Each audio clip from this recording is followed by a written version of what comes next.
Hello friends, భారతదేశం ఎల్లప్పుడూ విపత్తులలో అవకాశాలను కనుగొనే దేశం.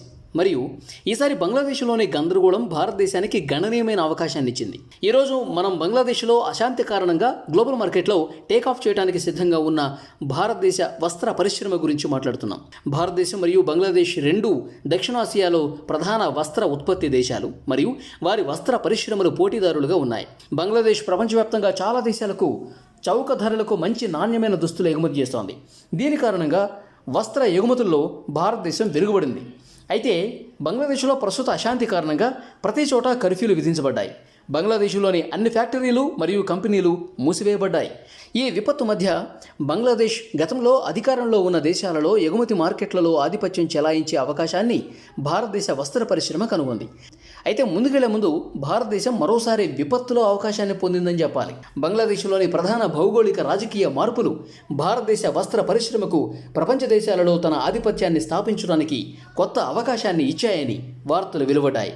భారతదేశంలోని ఏ పొరుగు దేశంలోనైనా ఇటువంటి భౌగోళిక రాజకీయ మార్పులను మేము ఎప్పుడూ మంచివిగా భావించడం లేదని, వాటిని నిరోధించలేమని స్పష్టంగా తెలియజేయండి.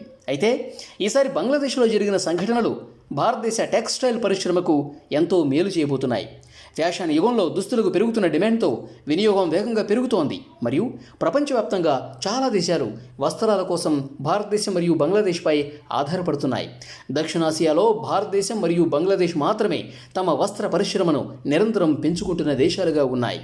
భారతదేశంలో తయారు చేయబడిన వస్త్రాలు మరియు నేసిన వస్త్రాలకు అధిక డిమాండ్ ఉన్న కారణంగా అమెరికా మార్కెట్ కూడా రెండు దేశాలకు ముఖ్యమైంది. నివేదికల ప్రకారం ప్రపంచవ్యాప్తంగా 100 కంటే ఎక్కువ దేశాలు ఉన్నాయి. ఇక్కడ భారతదేశం మరియు బంగ్లాదేశ్లో తయారైన దుస్తులకు అధిక డిమాండ్ ఉంది. అయితే ఈ దేశాలకు వస్త్ర ఎగుమతుల్లో బంగ్లాదేశ్ భారత్ కంటే ముందుంది. బంగ్లాదేశ్ చిన్న దేశమైనప్పటికీ ప్రపంచవ్యాప్తంగా అగ్రశ్రేణి వస్త్ర ఉత్పత్తిదారులు మరియు ఎగుమతిదారుల్లో అగ్రస్థానంలో ఉండటం గమనార్హం. బంగ్లాదేశ్ ప్రపంచ వస్త్ర ఎగుమతి మార్కెట్లో ఆధిపత్యం చెలాయిస్తుంది. ఎందుకంటే బంగ్లాదేశ్లోని వస్త్ర పరిశ్రమలు బంగ్లాదేశ్లో వస్త్ర ఉత్పత్తికి కూలీ ఖర్చు చాలా తక్కువ కార్మిక వ్యయం కారణంగా వస్త్రాల మొత్తం ఉత్పత్తి వ్యయం గణనీయంగా తగ్గుతుంది.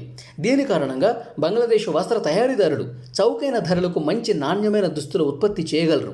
వస్త్ర రంగంలో మరే ఇతర దేశం పోటీ పడదు. అయితే బంగ్లాదేశ్ భౌగోళిక రాజకీయ దృశ్యం పూర్తిగా మారిపోయింది. బంగ్లాదేశ్లో ప్రస్తుత పరిస్థితి మీకు ఇప్పటికే తెలిసినట్లుగా సంక్షోభంలో ఒకటి.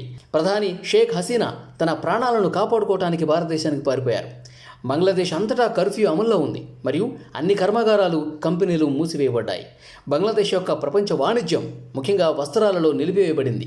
వస్త్ర అవసరాల కోసం బంగ్లాదేశ్పై ఆధారపడ్డ దేశాలు ఇప్పుడు తమ అవసరాలను తీర్చుకోలేక భారత్ నుంచి బట్టలు కొనుగోలు చేసే అవకాశాలు వెతుకుతున్నాయి. ప్రస్తుతం ప్రపంచంలో 4వ అతిపెద్ద వస్త్ర ఉత్పత్తిదారు మరియు ఎగుమతిదారిగా ఉన్న భారతదేశం గతంలో బంగ్లాదేశ్ వస్త్ర ఎగుమతిదారులు ఆధిపత్యం చెలాయించిన దేశాల మార్కెట్లో ప్రవేశించడానికి ఇప్పుడు కొత్త మార్గాన్ని కలిగి ఉంది. ప్రస్తుతానికి భారతీయ వస్త్ర తయారీదారులు ఏటా $1 బిలియన్ విలువైన వస్త్రాలు ఎగుమతి చేస్తున్నారు. 2023లో భారతదేశం యొక్క వస్త్ర ఎగుమతులు దాదాపు $47 బిలియన్. ఇందులో రెడీమేడ్ వస్త్రాలు మరియు ముడి వస్త్రాలు రెండు ఉన్నాయి.